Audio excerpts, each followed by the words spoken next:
जय हिंद दोस्तों बहुत से लोगों को इंडियन आर्म फोर्सेस सीएपीएफ और पैरामिलिट्री फोर्सेस के बीच में कंफ्यूजन होती है कि किसका कौन सा काम है, या कई बार हम पैरामिलिट्री फोर्सेस को भी आर्मी समझ लेते हैं। तो आज मैं इस वीडियो में आपका कंफ्यूजन दूर करूंगा। तो आइए जानते हैं इंडियन आर्म फोर्सेस सीएपीएफ और पैरामिलिट्री फोर्सेस में क्या डिफरेंस है। तो सबसे पहले ये जानते हैं इंडियन आर्म फोर्सेस के बारे में। तो दोस्तों मिलिट्री व डिफेंस फोर्स को बॉर्डर पर तैनात रखा जाता है ताकि ये देश की रक्षा बाहरी दुश्मनों से कर सकें, और वॉर टाइम में भी यही जवान तैनात रहते हैं। विदेश में किसी ऑपरेशन को करना हो तो ये काम इंडियन आर्म फोर्सेस का है। इंडियन आर्म फोर्सेस में 3 मेन सर्विसेज इंक्लूड हैं: इंडियन आर्मी, इंडियन नेवी और इंडियन एयरफोर्स, और ये मिनिस्ट्री ऑफ डिफेंस के अंदर काम करते हैं। अब बात करते हैं सीएपीएफ की, यानी सेंट्रल आर्म पुलिस फोर्स की। तो CAPF ministry of home affairs के अंदर आती है, यानी गृह मंत्रालय के अधीन।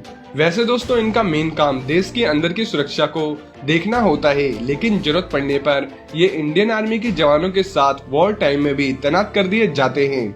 वहीं दोस्तों सीएपीएफ में यानी सेंट्रल आर्म पुलिस फोर्स में सीआरपीएफ, बीएसएफ, आईटीबीपी, एसएसबी और सीआईएसएफ शामिल है, यानी टोटल 5 तरह की सेंट्रल आर्म पुलिस फोर्स हैं। दोस्तों सीआरपीएफ का काम है इंटरनल सिक्योरिटी ड्यूटीज करना, साथ ही एंटी नक्सल ऑपरेशन में भी शामिल रहते हैं।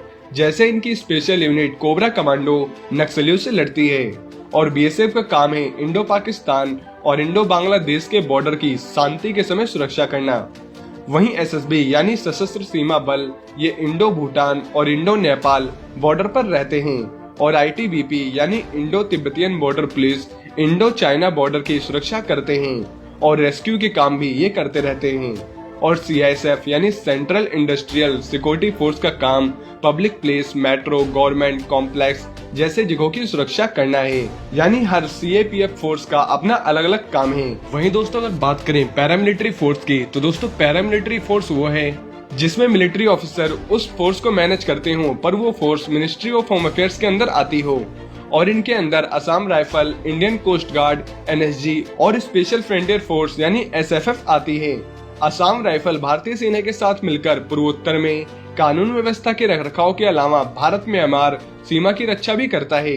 ये मिनिस्ट्री ऑफ डिफेंस और मिनिस्ट्री ऑफ होम अफेयर्स दोनों के अंदर काम करती है। वहीं इंडियन कोस्ट गार्ड के पास समुद्र तटों की चौकसी और रक्षा की जिम्मेदारी है, जैसे तस्करी आदि को रोकना, पर इनका कंट्रोल मिनिस्ट्री ऑफ डिफेंस के अंदर आता है। भारत के सबसे इम्पोर्टेंट व्यक्तियों की सुरक्षा और आतंकवादी हमलों से बचाव का जिम्मा देश के नेशनल सिक्योरिटी गार्ड एनएसजी का होता है, और स्पेशल फ्रंटियर फोर्स एक सीक्रेट स्पेशल फोर्स है जो चाइना के खिलाफ रैपिड एक्शन लेने के लिए बनी है। वहीं दोस्तों अगर सिंपल शब्दों में बताऊं तो मिलिट्री फोर्सेस को मिनिस्ट्री ऑफ डिफेंस के द्वारा लीड और मैनेज किया जाता है, और पैरामिलिट्री फोर्सेस में डिफेंस ऑफिसर हेड होते हैं, पर ये मिनिस्ट्री ऑफ होम अफेयर्स के अंदर काम करती हैं। जैसे असम राइफल इंडियन आर्मी के अंदर काम करती है, Indian coast guard Indian navy के अंदर काम करती है। अब दोस्तों आपको मिलिट्री, पैरामिलिट्री और सीएपीएफ के बीच डिफरेंस पता चल गया होगा। अगर फिर भी कोई सवाल है तो आप नीचे कमेंट बॉक्स में हमसे पूछ सकते हैं, हम आपको जवाब देने की पूरी कोशिश करेंगे। वहीं अगर आपको वीडियो पसंद आई हो तो चैनल को लाइक एंड शेयर सब्सक्राइब जरूर करें, और अपने दोस्तों के साथ शेयर करना ना भूलें। जय हिंद, जय भारत।